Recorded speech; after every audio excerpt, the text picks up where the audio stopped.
Livro de Êxodo, capítulo 12, já que estamos no momento de festa, momento propício. Sei que os irmãos conhecem bastante esse tema, esse texto, mas tem algo ainda esse texto para extrair para nossas vidas. Eu creio que o Senhor irá abençoar também a tua vinda, que veio, se dispôs num dia de festa. Alguns deixaram parentes em casa e veio cultuar o Senhor. Então, pelo teu posicionamento, as bênçãos do Senhor irá descer sobre a sua vida, sobre a sua casa. Esse do capítulo 12. E falou o Senhor a Moisés e Arão na terra do Egito, dizendo: Este mesmo mês vos será o princípio dos meses, este vos será o primeiro dos meses do ano. Falai a toda a congregação de Israel, dizendo: Aos 10 deste mês, tome cada um para si um cordeiro, segundo a casa de seus pais, um cordeiro para cada casa.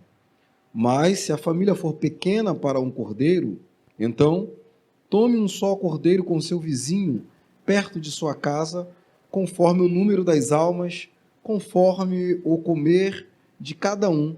Fareis a conta para o cordeiro. O cordeiro ou cabrito será sem mácula ou sem mancha, um macho de um ano, o qual tomareis das ovelhas ou das cabras, e guardareis até o 14º dia deste mês, e todo o ajuntamento da congregação de Israel o sacrificará à tarde. Tomarão o sangue e poluão em ambas as ombreiras e na verga da porta, nas casas em que comerem. E naquela noite comerão a carne assada no fogo, com pães asmos, com ervas amargosas, o comerão. Não comereis dele nada cru, nem cozido em água, senão assado no fogo. A cabeça com os pés e com a sua fressura, nada dele deixareis até pela manhã, mas o que dele ficar até pela manhã, queimareis no fogo.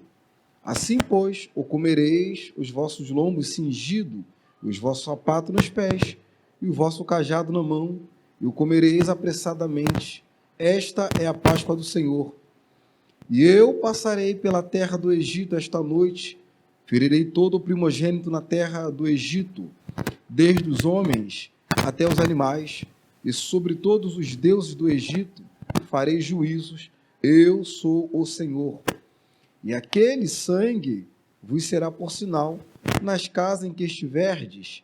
Vendo eu sangue, passarei por cima de vós, e não haverá entre vós praga de mortandade quando eu ferir a terra do Egito. Versículo 29. Aconteceu à meia-noite que o Senhor feriu todo o primogênito na terra do Egito, desde o primogênito de Faraó, que se assentava no seu trono, até o primogênito do cativo, que está no cárcere, e todos os primogênitos dos animais. E Faraó levantou-se de noite, ele e todos os seus servos, todos os egípcios, e havia grande clamor no Egito, porque não havia casa em que não houvesse um morto. Então clamou a Moisés e Arão de noite e disse: Levantai-vos, sai do meio do meu povo, tanto vós como os filhos de Israel, e ide, servi ao Senhor como tens dito. Levai também convosco as vossas ovelhas, as vossas vacas, como tem dito, e ide, abençoai-me também a mim. E os egípcios apertavam ao povo apressadamente para lançá-lo da terra, porque diziam: todos seremos mortos. O povo tomou a sua massa antes que levedasse, e a sua amassadeira antes atadas as suas vestes sobre os seus ombros. Fizeram, pois, os filhos de Israel conforme a palavra do Senhor, e pediram aos egípcios vasos de prata e vasos de ouro e vestes. E o Senhor deu graça ao povo em olhos dos egípcios, e estes emprestavam-lhe, e eles despojavam os egípcios. Amém? Os irmãos já conhecem. Tenho certeza que pastora Cátia, pastor Adriano, já tem falado diversas vezes com você a respeito desse texto. mas algumas lições nós podemos extraí-lo, e assim faremos. Do capítulo 5, Deus ele vai enviar Moisés a Faraó, Moisés e Arão. Haja vista que Moisés não é qualquer homem, não é qualquer pessoa. Moisés é um nascido hebreu num tempo de mortandade naquela terra, porque Moisés, quando ele nasce, sai um edito que qualquer criança, homem que nascesse por aquele tempo, deveria ser morto, e as mulheres trazidas ao templo para que para que servissem Faraó dentro de seu palácio. Só que uma mulher, Joquebede, vai dar à luz a um menino, e agora a gente vai ver a tristeza de uma mãe, sabendo que o menino em que ela carregou no seu ventre durante 7, 8 ou 9 meses, agora em seus braços, este menino vai morrer, porque é um edito. E como segurar o menino dentro de casa com o choro de uma criança, que os vizinhos conseguem escutar de longe o choro de uma criança? Então essa mãe vai preparar um junco, vai colocar o menino ali, vai colocar no rio, e o menino vai nessa embarcação. Sua irmã vai sair atrás, observando qual seria o desfecho do menino. Então, algo sobrenatural vai ocorrer. Enquanto o mundo trabalha com coincidência, nós trabalhamos com provisão, porque o Deus em que nós servimos, ele não trabalha com coincidência, ele provê para mim e para ti o que é necessário. Agora, as filhas de Faraó estão tomando banho num lugar não adequado, porque ela tinha um local próprio de se banhar. Então agora a gente começa a entender o plano de Deus para a vida deste homem. Pega-se então esse menino. E agora? A filha de Faraó vai se condoer desse menino e não vai entregar ao pai para poder tirar a vida. Antes ela vai guardar em seu quarto, vai chamar uma de suas amas, pedindo então para que vá atrás de uma mulher que por esses dias esteja amamentando. Então agora, olha o plano de Deus. Vamos chamar a própria mãe do menino para amamentá-lo. Agora aquela mulher fica mais tranquila, sabendo que o filho que ela gerara está em seus braços, está em teus seios, está debaixo dos seus cuidados, está crescendo como se fosse um príncipe. E ele cresce como um príncipe, num tanto que Ramsés tem ele como irmão. Só que no decorrer dos anos, ele vai matar um egípcio, e isso agora começa, um plano para a vida deste homem, a qual ele tem que sair daquela terra e voltar então para as suas origens. Este homem, quando ele vai diante de Faraó, ele não é qualquer pessoa. Ele era tanto amado com os egípcios como com os hebreus, porque agora é ele que está à frente para libertar o povo hebreu. Só que isso vai gerar uma guerra, vai gerar um desconforto para Faraó. Este que cresceu em meu palácio, que eu dei comida, que eu alimentei, dei vestimenta, coroei, coloquei no mesmo patamar que o meu próprio filho, vem de encontro a mim, pedindo em que eu vá libertar um povo que me serve, um povo que está aqui para me servir até que eu morra. Só que no capítulo 6, Deus ele vai anunciar um livramento para o povo de Israel. E em todo esse percurso, este capítulo para mim é o mais interessante do capítulo 6, porque Deus promete livramento a Israel. Então, como toda profecia, há um cumprimento. Só que nós temos que esperar o tempo da profecia se cumprir. Há profecias que se cumprem hoje, outras amanhã, outras um ano, outras não tão cedo. E a mais importante das profecias que será cumprida só na glória, que é a maior. O próprio Cristo que foi preparar lugar para que eu e você, naquele grande dia, estejamos juntos, reunidos, compartilhando de um banquete com o próprio Cordeiro, com Cristo e Deus, e todos estaremos ali. Agora, saímos para o capítulo 7 ao capítulo 12, começam-se então as pragas lançadas no Egito.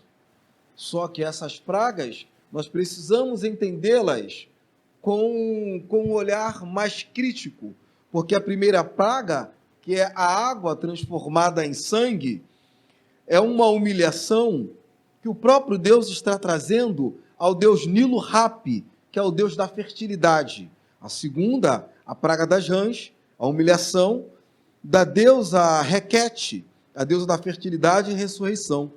Terceira praga, a praga dos piolhos, a humilhação ao deus Tofe, o deus da arte, da magia e da sabedoria.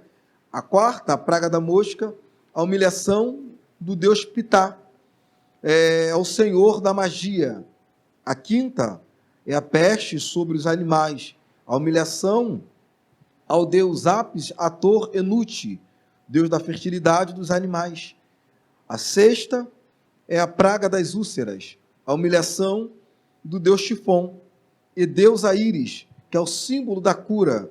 A sétima, que é a saraiva, a praga da saraiva, que é a chuva de granizo, a humilhação da deusa Íris, que é a deusa da água, e deus Osíris, o deus do fogo.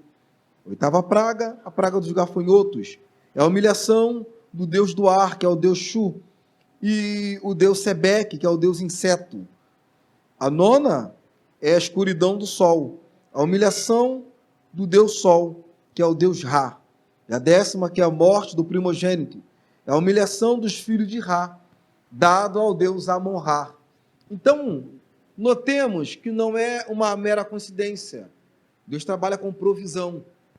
Deus, então, vai usar os próprios deuses deles para afligi-lo, dizendo: clama agora aos seus deuses e verá se ele tem poder contra mim. Clama ao seu Deus para ver se ele pode te livrar da minha mão. Clama ao seu Deus para ver se ele pode pelejar contra mim. O próprio Deus que desde a origem criou os céus e a terra, ele pôs limite no céu, na terra, na água. Agora existem deuses de artifícios, que têm mão, que têm olhos, mas que não apalpam, que não enxergam, que não podem tocar, que não podem fazer nada contra um Deus todo-poderoso, um Deus onisciente, onipresente e onipotente. E agora Faraó está de mão atada, porque não pode pelejar. Como irá pelejar com esse Deus, se os próprios deuses em que eu sirvo não têm força para me livrar dele? Vendo como é que o Senhor ele começa a trabalhar de uma forma em que nós não entendemos, usando os próprios deuses deles para afligi-lo.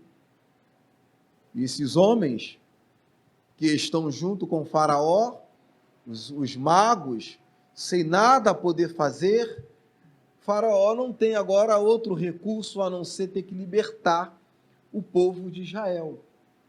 Chama-se então esses homens, porque agora a última praga, que vai ser a morte do primogênito, morrendo então o seu filho que se assentava no seu trono, desde de Faraó até os animais, todo primogênito, só dos egípcios que foram mortos, mas quando olharam para o povo hebreu, nenhum dos seus filhos morreram, todos estavam intactos, guardados pela mão do próprio Deus. Agora então, Moisés e Arão, eles saem diante do povo, falando: olha, vamos preparar um cordeiro. Cada uma família prepara um cordeiro. Mas a família que for pequena, chama-se então o vizinho e compartilha o cordeiro com ele. Faça-se dessa forma. Então pega o sangue do cordeiro, coloca-se em uma bacia, pega o isopo, passa-se então o isopo nesse sangue, esparge nos umbrais de vossa casa, permanecei dentro porque à meia-noite sairá o anjo do Senhor, o Senhor enviará um para destruir todo o Israel, todo o Egito, e eles vão agora preparar. Só que a gente precisa entender essa preparação, porque quando eles estão preparando, estão imolando o cordeiro, há para eles uma obediência. Então, todo sacrifício requer uma obediência, como toda obediência requer um sacrifício. E sacrifício é doloroso, dói, porque ninguém gosta de obedecer. Porque quando nós obedecemos, sacrificamos algo que vai de encontro com aquilo em que nós estamos acostumados. Por exemplo, há muitos pais, e os pais já foram filhos, e nós sabemos que o filho sabe que ele ganha o celular, e se ele não obedecer o que o pai, o que a mãe determina para ele, o pai e a mãe vai tirar o celular. E o celular é o que ele está apegado, o que ele gosta. Logo, tirar aquilo que ele está apegado é doloroso. E isso traz dores. Por isso é tão difícil obedecer. Porque o Senhor tira aquilo em que nós estamos acostumados. Aquilo em que nós nos apoiamos, Narasui. Aquilo em que nós achamos que é o nosso sustento, que é o nosso alimento. Por isso obedecer é tão difícil. E agora, esses homens, essa família, vão ter que ficar dentro de casa, uns com os vizinhos. E se você não falar com seu vizinho, está falando de estar dentro de casa sobre uma comunhão, porque vai rolar um ritual de uma santa ceia, ou de uma ceia do Senhor. Rolando esse ritual, os que estão em casa têm que estar em comunhão. Não tem como eu ter comunhão com Ele, se não tenho comunhão com os meus irmãos. Não é possível. Algo é quebrado. Quebrando esse pacto, a aliança está comprometida. Não tem como ter comunhão com Deus, se nós não temos comunhão com os outros. Lá na minha igreja, Conselho Assembleia de Deus do Rio de Janeiro, nós ainda temos um ritual da Santa Ceia, que o pastor ora, os diáconos ficam todos uniformizados, pega assim então o pão, ora, parte o pão, os diáconos então são servidos à mão dos pastores, com as bandejas, cada um vão servindo o pão. Então o pastor vai ler a palavra, tomar e comer, esse é meu corpo que é partido por vós. Aí todos comemos juntos, depois voltamos na mesma fileira, recebemos o cálice da mão dos pastores, saímos para servir o cálice. Este é o sangue do corpo de Cristo, fazer isso em memória de mim. Então todos que estão ali bebendo, nós bebemos do cálice, é um ritual. E eu particularmente acho isso lindo, porque às vezes eu tenho os meus pecados, e eu chego naquele lugar, no dia de Santa Ceia, aquele posto que não tem pecado, atire a primeira pedra, e a Santa Ceia, a ceia do Senhor, justamente para isso, para a remissão dos nossos pecados. Entramos naquele lugar pecador, e aí esse ato, esse símbolo que ocorre ali, ele tem a função de nos limpar, de nos purificar. Levantamos, choramos, saímos dali mais leve e alegre. Então batemos de frente com aquele amigo que não vemos há tempos, abraçamos. Até aquela irmã que, olha, ela para lá e eu para cá, ele para lá e eu para cá. A gente se abraça, chora, pedimos perdão uns aos outros, porque entendemos que tem que ter comunhão. Sem a comunhão é impossível alcançar o coração dele. Está aí tranquilo? Jóia? A intenção do Senhor é esta comunhão. E vamos espargir então o sangue. Quando eles espargem o sangue do cordeiro sobre os umbrais e sobre as vergas, a gente vai olhar que é este movimento, um movimento de cruz, tipificando e apontando já para os evangelhos que são Mateus, Marcos, Lucas e João, principalmente os sinópticos, como se recebe, são os que repetem-se, apontando então para o que iria ocorrer com Cristo Jesus no Calvário. Nós vemos o sacrifício vicário em Lucas 23, que Cristo está desta forma, E quando nós olhamos Cristo desta forma, antes, se nós olharmos um pouquinho antes, 22 ou 21, ele no Gólgota, lá no Getsemane, quando ele está naquele horto orando, e ele ora, e então ele fala para o Pai, passa de mim este cálice, porque ele sabia o que iria acontecer, a ponto de os discípulos estar um pouco mais abaixo, e ele quando desce, encontra o discípulo dormindo de tristeza, não era porque não conseguiam firmar 1 hora, 2 horas de joelho, é porque escutava-se os gritos do mestre, clamando, Pai, passa de mim este cálice, a ponto de o próprio Pai, Deus, enviar um anjo que o abraça e o conforta. Então ocorre um fenômeno chamado hematidose. As veias sudoríparas estouram-se, e agora ocorre um fenômeno raríssimo, cuja essa veia, o rompimento dessa veia, o sangue agora escorre e mistura-se com o suor, porque sai pelos poros, e agora a terra está sendo molhada. Por isso os discípulos estão morrendo de tristeza, porque ele estava desta forma, com um malfeitor de um lado e o outro, batendo em suas costas, com uma madeira, e nessa madeira existiam couros, na ponta do couro colocavam-se ossos e bilhas, e davam chicotada no mestre, cortavam-lhe. Imagina o suor agora, passando por esses cortes, ardia por dentro, todo dilacerado, um sofrimento tão grande, a ponto de o próprio Cristo não conseguir carregar a cruz. Um homem veio e o ajudou, chamado Simão. Por isso que ele sabe o peso da cruz e ajuda a mim e a você a carregar a nossa cruz. Ele sabe o peso que é. Por isso ele fala, olha, o meu fardo é leve, fica tranquilo, eu tiro o teu jugo e coloco o meu fardo que é leve e suave, para que vocês tenham condições e sustentabilidade de carregá-la. Este homem está agora no Calvário, cumprindo o que ocorreu lá em Gênesis, quando o próprio Deus ele vai falar para o homem e para a mulher, olha, Adão, por causa disso, quando tu irás agora trabalhar, com o suor do seu, tu comerás. E você, mulheres, conceberás e terás dores. E para a serpente, colocarei inimizade entre ti e a mulher.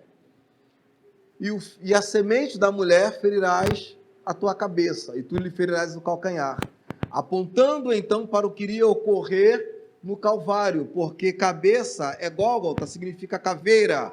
Então ali está enfincado aquela cruz na caveira, e ela feriu o calcanhar, porque o calcanhar dele está sendo cravado com aqueles pregos. Ele está dessa forma. O crucifixo era dessa forma, tinha-se um assento, e eles ficavam assentados. Desta forma, não morriam-se no ato, na hora, porque os romanos aderiram então essa modalidade dos medos dos persas, que era uma forma de estaca, colocava-se por ali, pelo ânus, e aonde descia, pela clavícula, pela cabeça, morria-se. Só que eles não queriam dessa forma. Colocaram-se então um assento para que pudesse ficar sentado. Todos passavam e viam que ali alguém cometeu um crime hediondo, morria-se por tempo, vinha-se agora raposas de rapina, e lhe picavam e não podiam fazer nada porque estavam amarrados na cruz. Quem está amarrado na cruz não pode fazer nada, tem que morrer com ela, está abraçado com ela. E ele desta forma, como vai se assentar? Quando abaixava-se a cabeça, a pressão subia. Então, a gente sabe quando a pressão sobe e a gente vai desmaiar, tem que agora reclinar a cabeça para que a pressão volte. Só que ocorre lá em Mateus capítulo 20, vai falar, olha, a raposa tem ninho, tem covil, as andorinhas tem ninho, mas eu cuido delas, cuido deles, acho que eu não vou cuidar de vós, mas o filho do homem não tem aonde reclinar a cabeça. Nós chegamos em casa, colocamos a nossa cabeça sobre o nosso travesseiro, choramos, questionamos, reclamamos com Deus, colocamos as nossas súplicas diante deles. Quando choramos, ele envia um anjo, o anjo vem, colhe as nossas lágrimas, leva para o Pai. O Espírito Santo, que às vezes nem palavra consegue ecoar de nós, o Espírito Santo leva o nosso choro, as nossas orações com choro, gemido inexprimível ao trono da graça, dizendo, Pai, ajuda-o, socorre, manda reforço, abre a porta, fecha a sepultura. quando estamos no nosso quarto. Mas o Filho do Homem não tem onde reclinar a cabeça. Está apontando diretamente para o Calvário, porque quando a pressão subia e quando ele tentava abaixar, a coroa de espinho cravada em sua cabeça não lhe permitia reclinar a cabeça sobre o madeiro, porque doía, cortava, afundava-se os espinhos dentro da cabeça de Cristo. Doloroso o que ele passou. Temos o hábito de fazer festa, só que nós temos que ter o sentido do que ocorreu. Era o Cordeiro Pascual, estava sendo sacrificado. E Satanás, ele é tão astuto, que ele começa a colocar artifícios para tirar o sentido, Paulino. O que ele faz? Pega-se então junho, julho e agosto, que tem festa junina, julina e agostina. Não tem problema algum a gente ir comer um milho, né? Comer uma pamonha, comer alguma coisa, beber um refrigerante, marca a família e volta. Só que nós temos que ter a ciência do seguinte: é festa de São João, coloca-se então como um folclore. Só que a gente curte, a gente brinca, a gente zoa, a gente, né, se entrega, só que nós não paramos para analisar que por trás daquele folclore que colocaram para ofuscar algo, alguém foi morto, chamado João Batista, o próprio que falava: olha, eis que vai vir um após mim, eu batizo com água, ele vai batizar com fogo. O próprio Cristo, quando chega para se batizar, ele fala: não posso, não tenho nem condições de carregar a tua sandália, não sou digno disso, mas é necessário, João, eu passar por esse batismo. Mas o Senhor não tem pecado, mas é necessário que eu faça, para que vocês vejam em mim, se espelham em mim. A própria Bíblia vai falar: olha, nascido de mulher igual a ele não há. É este homem que foi morto, degolado, cortaram a sua cabeça. E o folclore está lá, algo bonito. Natal. Quando a gente olha para o Natal, lá em casa a gente é muito festivo, meus irmãos. A família que não queira comemorar o Natal, a gente não quer nem saber. A gente vai lá e comemora. A gente vai lá, meu amigo, enfeita tudo, porque ainda há o espírito natalino em nossa família. E nós não podemos deixar isso morrer. Porque qual é a figura do Natal? Qual é a figura do Natal? Papai Noel. É bonitinho, é fofinho, é engraçado, inofensivo, não causa mal a ninguém. Tiram-se foto, postam foto, então pega-se e coloca um Papai Noel. Só que por trás disso, estamos curtindo e comemorando ali o Papai Noel. Na realidade, não é o Papai Noel, porque o nosso Messias nasceu, o nosso libertador. Então Satanás não quer deixar que nós venhamos comemorar isso, o dia do nascimento do nosso libertador. Colocam-se para ofuscar.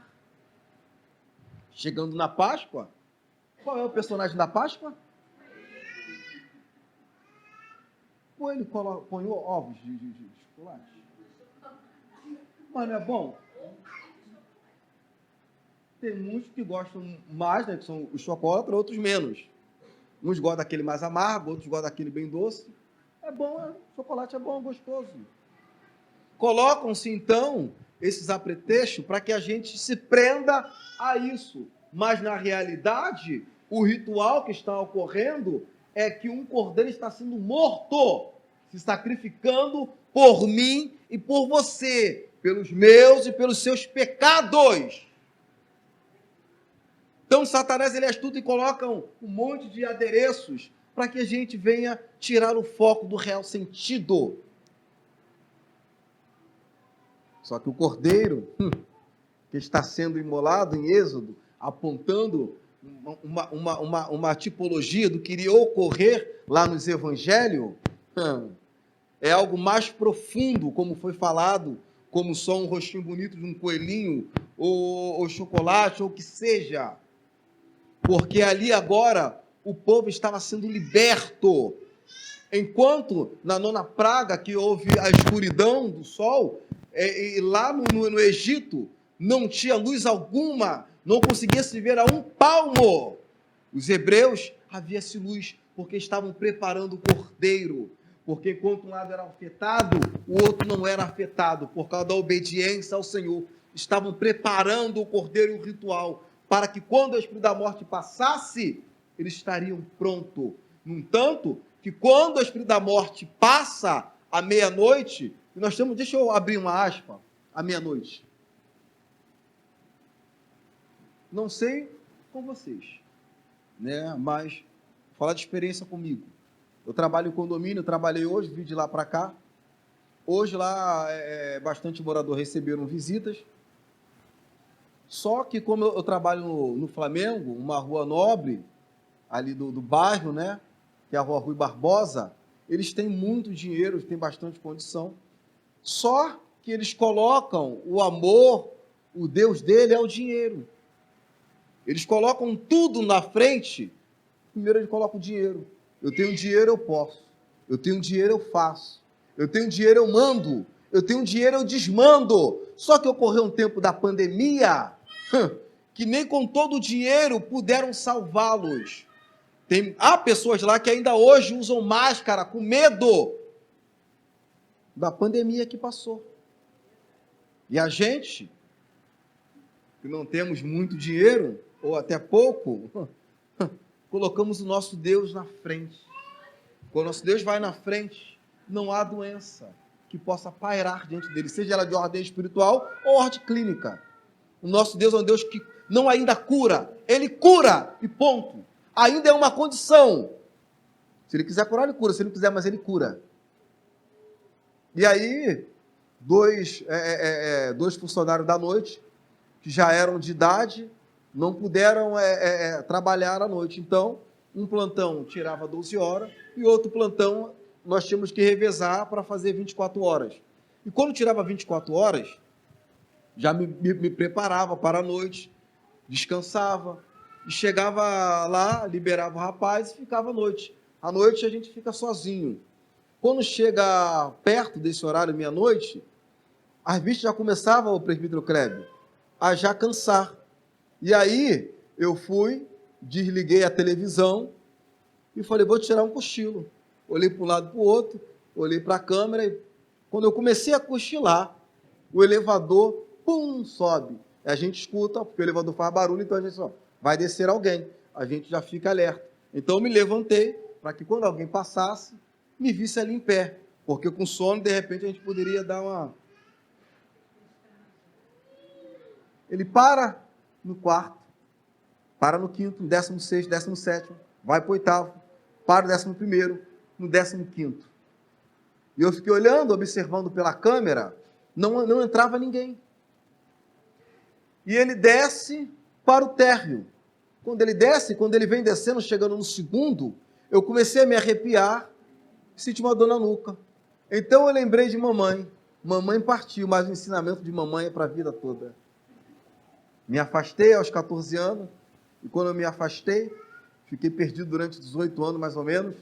Mamãe falou, olha filho, ainda que você estiver na rua, na bagunça, nunca se esqueça, quando você se arrepiar e sentir uma dor na nuca, repreende que é demônio. Eu falei, mãe, mesmo eu estando bebendo com os amigos, o Deus em que eu sirvo, o Deus em que você serve, ele não vai se privar por causa disso, porque o poder dele vai além. Amém, mãe. Falava para ele sair, é benção, Deus te abençoe. E era batata. Quando eu senti um arrepio, dor na nuca, demônio. Eu começava a repreender.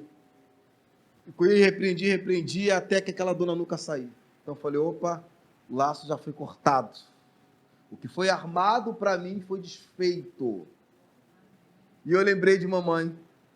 Rapidamente, então, acendi a luz e comecei agora a repreender. E eu dando meio de doido, que eu sou meio doido, o Kleber sabe. Eu saí, abri a porta. É espírito, ele não precisa que se abra a porta. Ele sai, porque ele é espírito. Mas eu abri, falei, olha demônio, o do segundo, do terceiro, do quarto, do sétimo, 15º, todos vocês dão a mão um ao outro e vai sair no nome de Jesus um atrás do outro, sem fazer barulho, sem perturbar, o nome de Jesus, vai saindo em nome de Jesus. E fiquei marchando. Saiu, aí eu fechei a porta. Falei, agora fico mais tranquilo, porque não tem demônio para perturbar. Quando novamente eu cochilo por volta de 1h da manhã, tem uma porta que dá anexo ao estacionamento, ela é de madeira, e quando abre e fecha, ela faz barulho. Um eco. e a porta abrindo, fechando, fazendo barulho. E quando eu olho para a porta está fechada, fazendo barulho.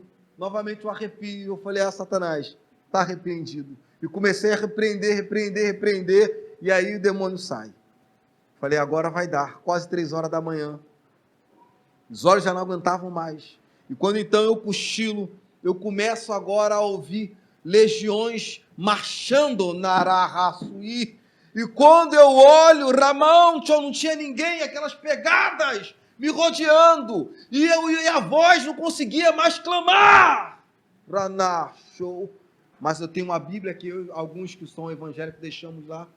Deu tempo de pegar a Bíblia, colocar no Salmo 91, que é um salmo de batalha e de guerra, e eu olhava para o salmo e recitava no pensamento, aquele que habita no esconderijo do Altíssimo, e fui indo, e a voz foi agora voltando, aí comecei agora a recitar com mais força, e comecei então agora a sentir um abraço do Espírito Santo, aquele calor gostoso, a lágrima começa a chorar, eu falei, o Senhor está aqui, Aramancho, o general de batalha chegou, Alá, show, e aqueles passos foram diminuindo as pegadas, à meia-noite é a hora que nós temos que clamar, porque quando olhamos para Efésios capítulo 6, fala sobre as nossas armaduras, 6 ou 10, me falha a memória, vai falar das nossas armaduras, ali a gente vê que é necessário usar armaduras, porque os demônios são muito organizados, eles não desobedecem, existe hierarquia, e a hierarquia com eles não são quebrada, principado, potestade, é tudo, tronos, são todos ali certinho, eles não quebram as hierarquias, então são demônios para cada área sentimental, área da família, que são territoriais, e há demônios que eles saem a esta hora para perturbar, para ceifar vidas. O próprio Salmo 91 vai falar, né? Demônio peste que anda meu dia, pede que ande na escuridão, demônio que assola meu dia. A gente vê que são classes de demônios de horários. Então, à meia-noite era a hora que o anjo do Senhor ia passar. Se nós olharmos para Atos, capítulo 16, vamos ver que tem 2 homens que estão aprisionados porque foram fazer a obra do Senhor, estão no cárcere, com a vestimenta rasgada, foram açoitados, e estão ali orando e cantando. Não sei como eles tinham força, não me pergunte, porque não vou saber te responder. Foram açoitados e estavam ali orando. Quem vai orar? Eu, tu. Não, ora Silas. Não, Paulo, ora tu que eu canto. Um orava, não sei se orava o Salmo 91, o outro orava o Pai Nosso, não sei se eles estavam cantando, um terremoto vai acontecer aqui, e as cadeias que me cercam vão cair, e quando não há o que fazer, é muito forte a minha dor, levanta as mãos para os céus e louvo ao Senhor. À meia-noite cantarei uma canção, tão altas que os prisioneiros ouvirão. Um terremoto vai acontecer, o inimigo vai ceder, porque não há Ranachou. Entendendo que à meia-noite houve-se um clamor, o Senhor mandou um anjo, estremeceu aquela prisão e foram soltas. Aramanahassui. É como se algo já tivesse programado para ocorrer, como se o demônio já tivesse preparado para ocorrer algo à meia-noite. Só que à meia-noite aqueles homens estavam ligados, fracos, apanhados, sem força, mas estavam cantando e orando ao Senhor. À meia-noite veio o livramento.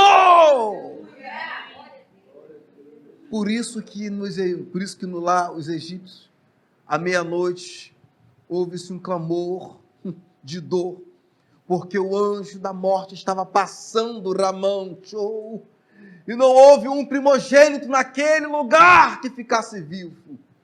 Mas quando olharam então para os hebreus, estava intacto. A família não foi afetada, Ranaicho, porque quando o espírito da morte passou, olhou os umbrais da casa. Aqui há um que é maior que a morte. Ele venceu a morte. Onde está a morte? A tua vitória. Foi tragada a morte no inferno. Não tenho poder, não tenho autoridade para entrar dentro deste lar. Aramaço e esparge o sangue do cordeiro nos umbrais da sua casa, para que o espírito da morte não tenha força, Aramancho, porque a nossa casa está guardada pelo sangue daquele que tem poder. A nossa casa está na mão do Todo-Poderoso. Alaicho.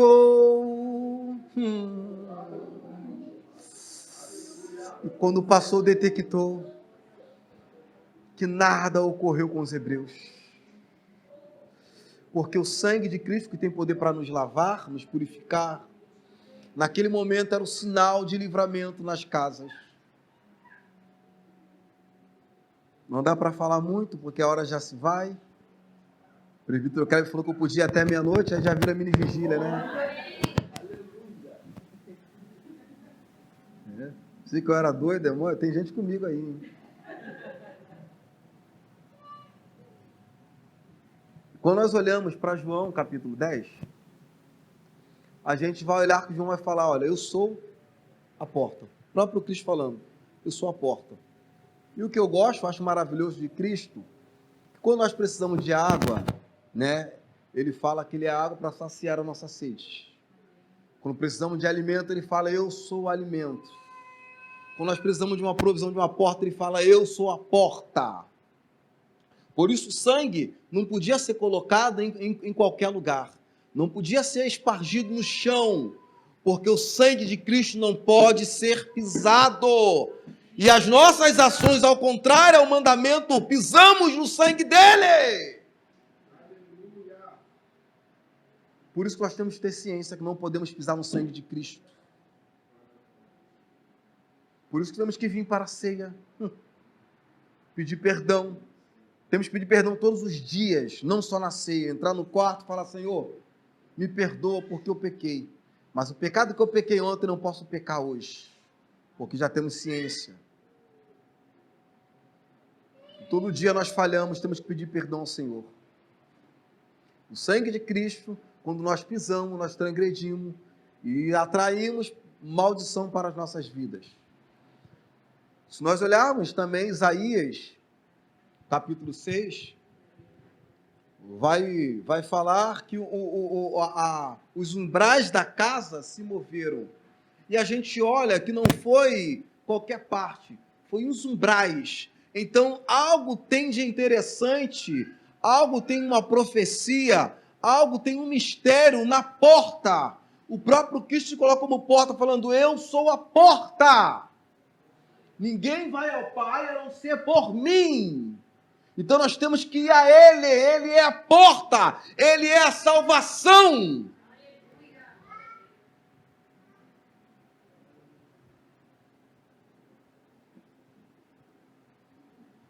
Quando nós entendemos esse conceito do que ocorreu no Êxodo,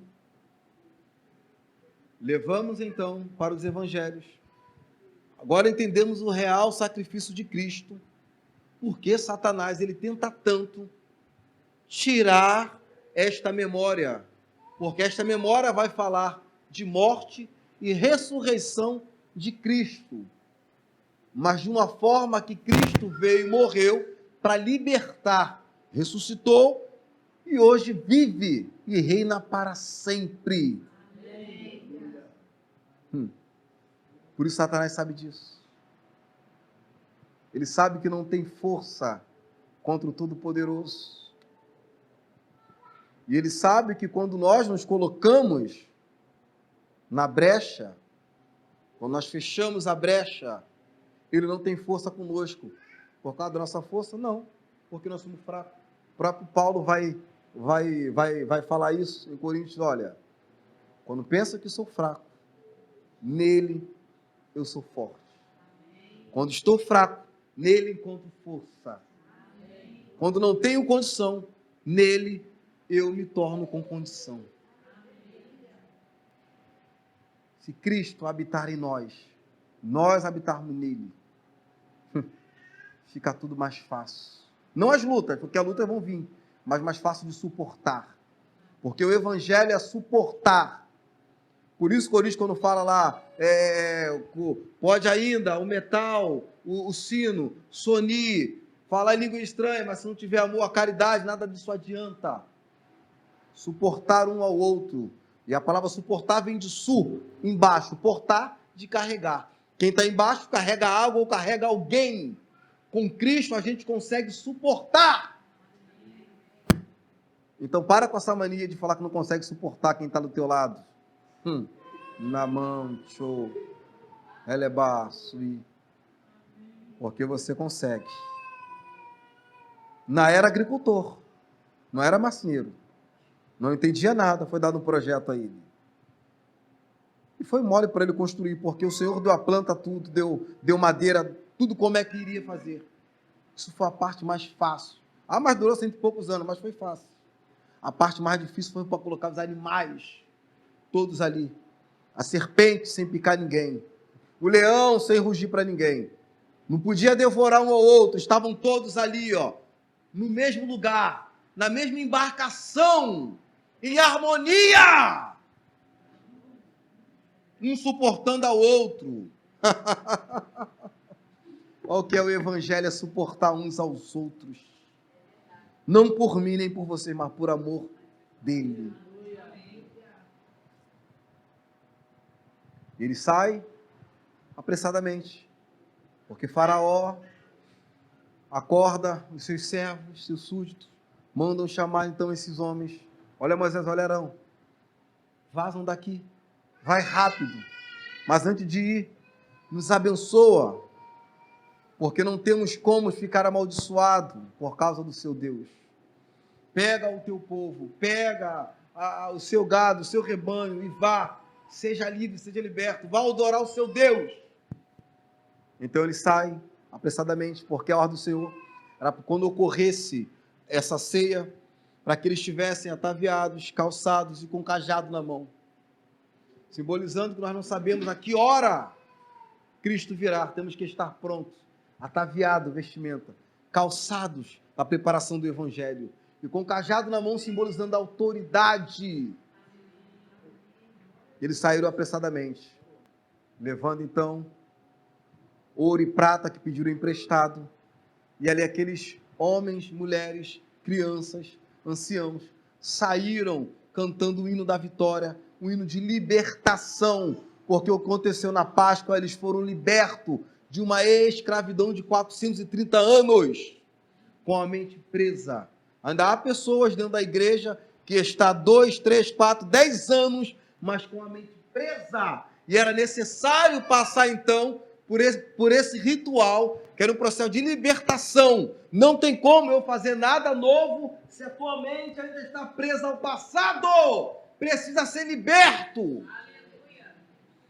Ao ponto de vocês saberem o que ocorreu na saída do Êxodo.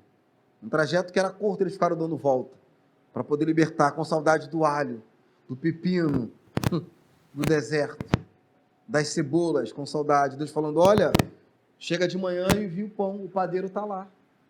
Quando você abre a porta, eu mando a chuva de codorniz e tem alimento. Vocês reclamam, eu tiro a água da rocha. E o povo reclamando com saudade do alho, da cebola, ramaná, raçuí do deserto. Por ele é necessário essa cerimônia para nos libertar, não só o corpo, mas a mente. Para que nossa mente tenha total condição de adorá-lo em espírito e em verdade. Amém? Entenderam? Tranquilo? Posso pôr de pé, presbítero Kleber? Amém? Queria te convidar a ficar de pé, para que eu pudesse orar pela vossa vida, pelas nossas casas. Amém? Deus e Pai soberano, te agradecemos, Senhor. Entoamos louvores, hinos, Senhor, canções neste lugar chamado Casa de Oração. Comemoramos hoje, Senhor, não ao coelhinho, mas comemoramos a tua morte. E também comemoramos a tua ressurreição, Ranasui, porque hoje você, o Cristo, vive e reina para sempre. Muito obrigado, Deus, pelo sacrifício que o teu Filho fez na cruz. Obrigado, Cristo, pelo teu sacrifício. Obrigado também, Cristo, por você rogar ao Pai, porque a tua presença estava em nosso meio, mas naquele dia tu rogaste ao Pai para que enviasse o Espírito Santo Consolador, e agora esta presença não está entre nós, mas habita em nós, e nós podemos falar com Ele. Espírito Santo, meu amigo, preciso de Ti todos os dias, me abraça, me conforta, me consola. Obrigado, Pai, por este sacrifício que o Teu Filho fez naquela cruz. Obrigado pelo sangue do Cordeiro, porque através desse sangue a nossa casa está guardada. Obrigado porque fomos libertos e somos libertos, Senhor. Obrigado pela tua grandeza, obrigado pelo teu amor. Obrigado, Senhor, pela água que bebo, pelo ar que respiro, o ruar, sopro, o fôlego de vida. Obrigado pela vestimenta em que eu me visto. Obrigado pelo meu leito, pela minha casa, pela minha cama, pela coberta em que me cubro. Obrigado, Senhor, porque estou de pé. Obrigado, Senhor, porque agora eu aprendi a amar. Obrigado por tirar toda a amargura do meu coração. Obrigado pela tua graça. É o tal favor imerecido, não merecia, mas o Senhor me deu. Não tinha condição de ser, mas o Senhor me fez ser. Não tinha condição de estar, mas o Senhor me colocou. Por isso rendo graças, louvores ao teu nome, ao Cordeiro da cruz.